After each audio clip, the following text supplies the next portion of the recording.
The Red Badge of Courage, an episode of the American Civil War by Stephen Crane, Chapter 18.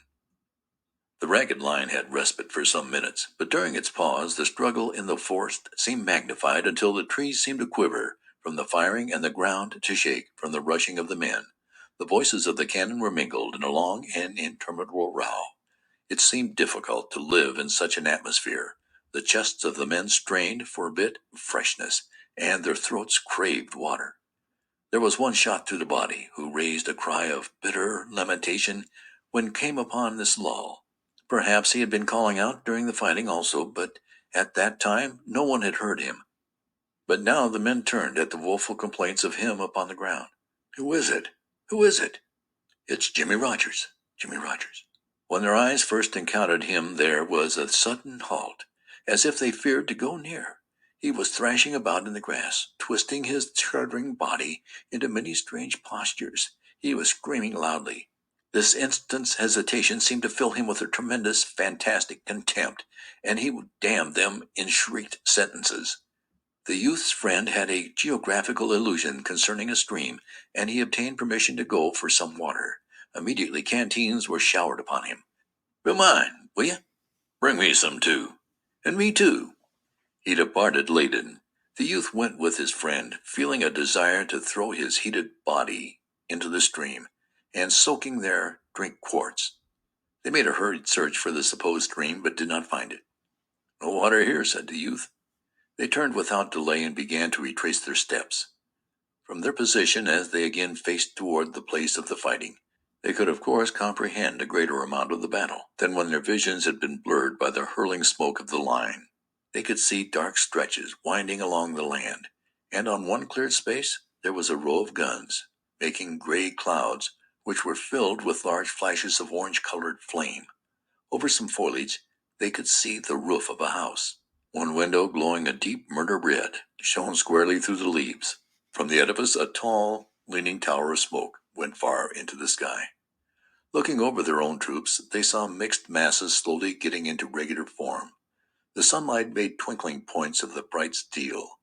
To the rear there was a glimpse of a distant roadway as it curved over a slope. It was crowded with retreating infantry. From all the interwoven forest arose the smoke and bluster of the battle. The air was always occupied by a blaring. Near where they stood, shells were flip-flapping and hooting. Occasional bullets buzzed in the air and spanged into tree trunks. Wounded men and other stragglers were slinking through the woods.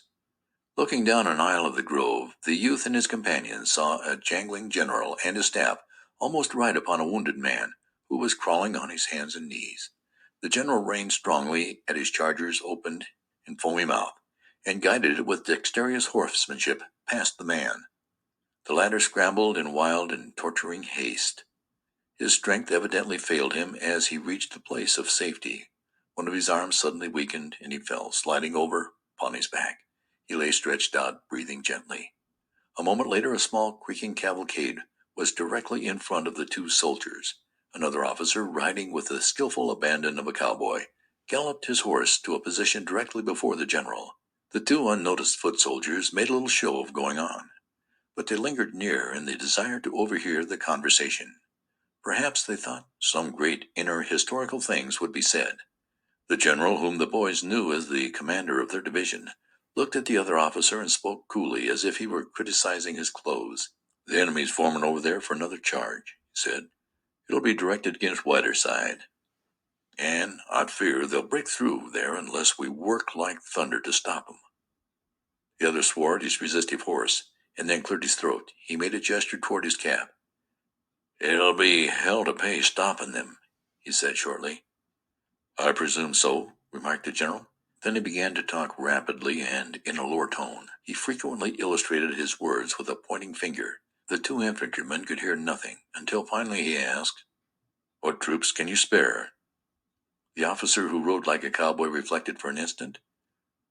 "Well," he said, "I had to order in the 12th to help the 76th, and I haven't really got any. But there's the 304th. They fight like a lot of mule drivers. I can spare them best of any." The youth and his friend exchanged glances of astonishment. The general spoke sharply. Get 'em ready, then. I'll watch developments from here and send you word when to start them. It'll happen in 5 minutes." As the other officer tossed his fingers toward his cap and wheeling his horse started away, the general called out to him in a sober voice, "I don't believe many of your mule drivers will get back." The other shouted something in reply. He smiled. With scared faces, the youth and his companion hurried back to the line.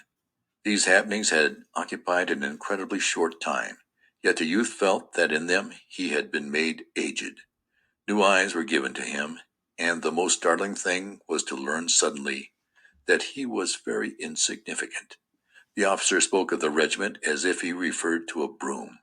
Some part of the woods needed sweeping, perhaps, and he merely indicated a broom in a tone properly indifferent to its fate.